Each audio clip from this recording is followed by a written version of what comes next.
Pelin Basci. Thank you very much for being here in Seoul National University. Thank you. Can you just start by telling us a little bit about your research interests?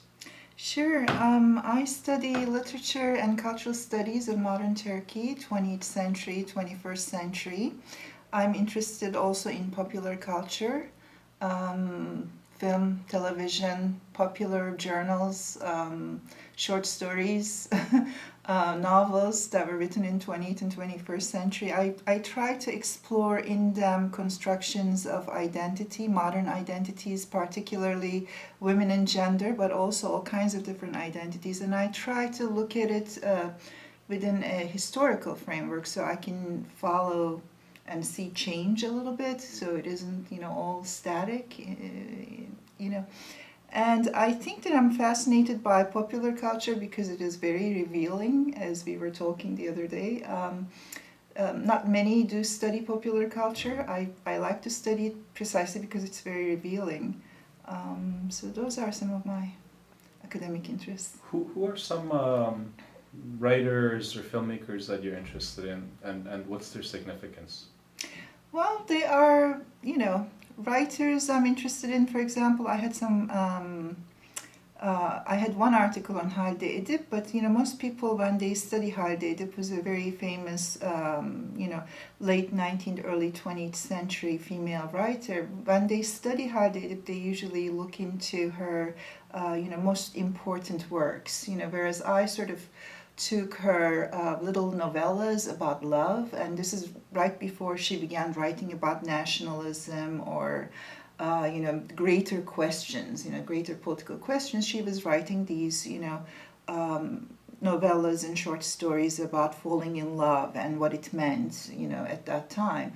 So, for example, for me, studying Halide Edip that way is very interesting because it does tell you a little bit about the perceptions of the time. I studied,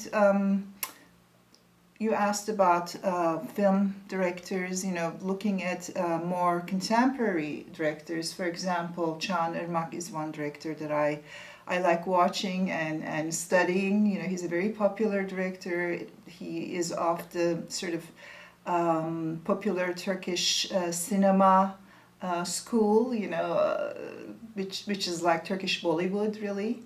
But only that he's more recent.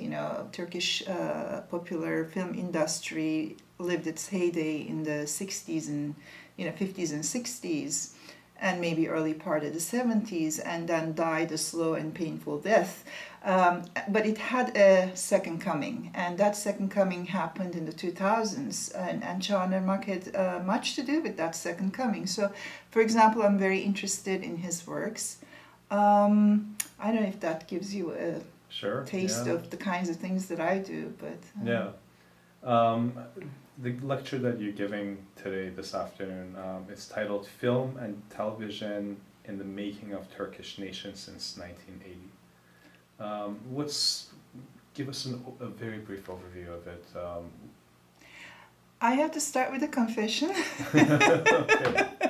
Yes, the title says since 1980, but I'm really looking at the first decade of the 21st century. So I'm really looking at a time period from 2000 to 2010, the first That's decade. Still after 1980s? Of course, of course. It is a very particular moment in history, so I'm not really going that far back in the lecture itself, and I'm looking at popular films, the kinds of films that I was mentioning. Can Irmak is definitely one of them, one of the directors that I'm looking at.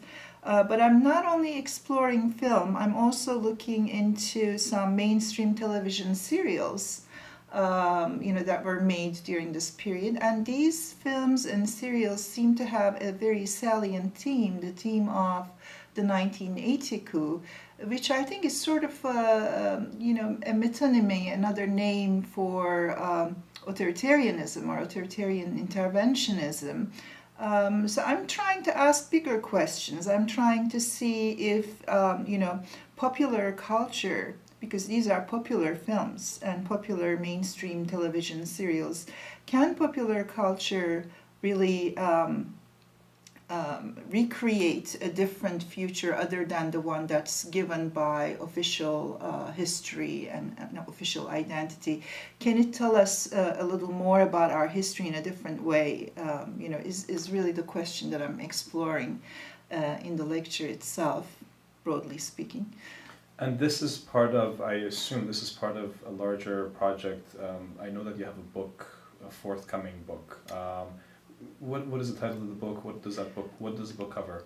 The book is more about telecinematic, I call telecinematic memories, and it's more about the 30-year period since 1980. So the book covers a larger chunk of time from 1980 to 2010, and it is looking at not just popular cinema or television. It's also looking at these less popular, more avant-garde, and at times art house films that were made in the 80s, 90s. And then, of course, it is also looking at more popular films. And in all of them, there's this theme of authoritarianism signified by the coup of 1980. It is being constructed and reconstructed in film.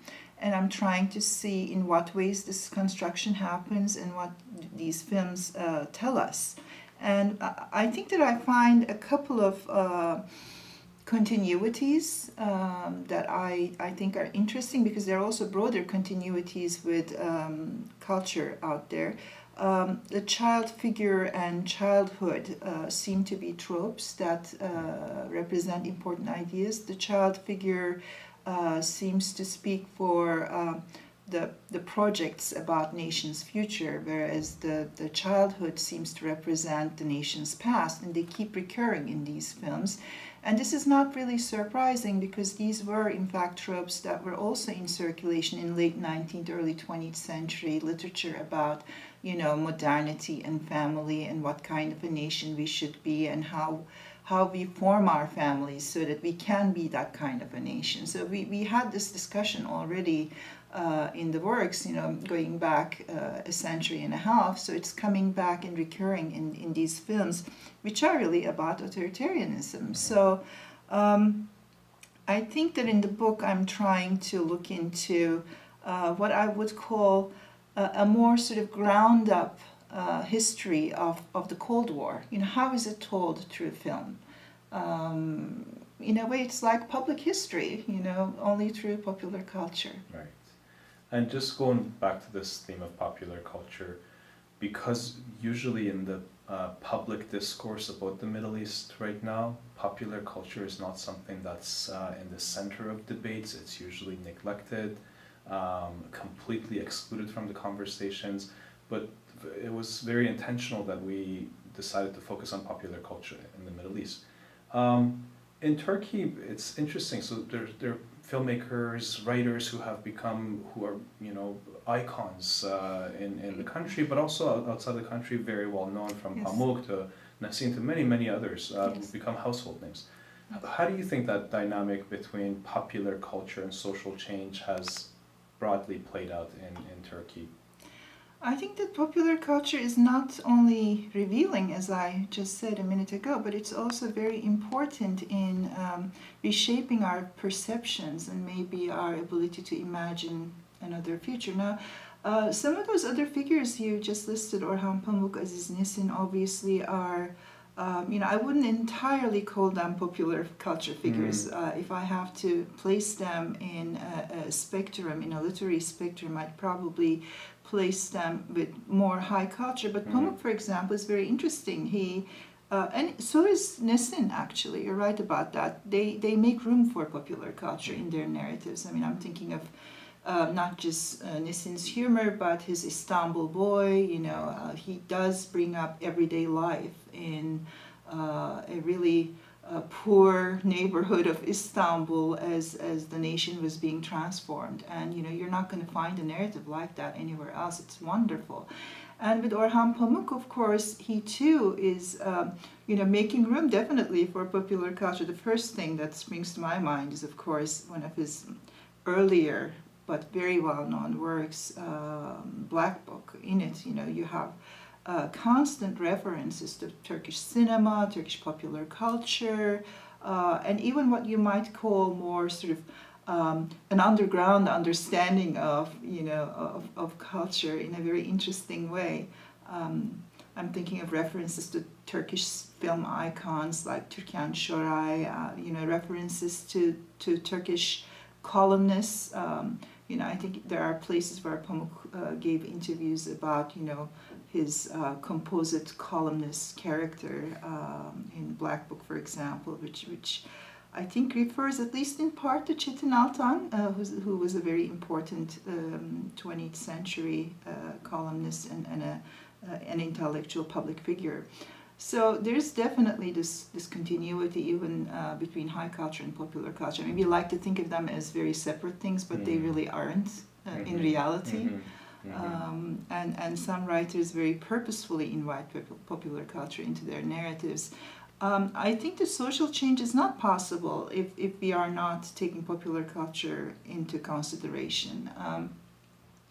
Just the sheer fact that so many people watch certain things or read certain things make it very valuable for us if we want to understand that society. Why are they, interested in that? What is it that pulls them? Even when we don't like what we see, I think it is important and interesting to look into it.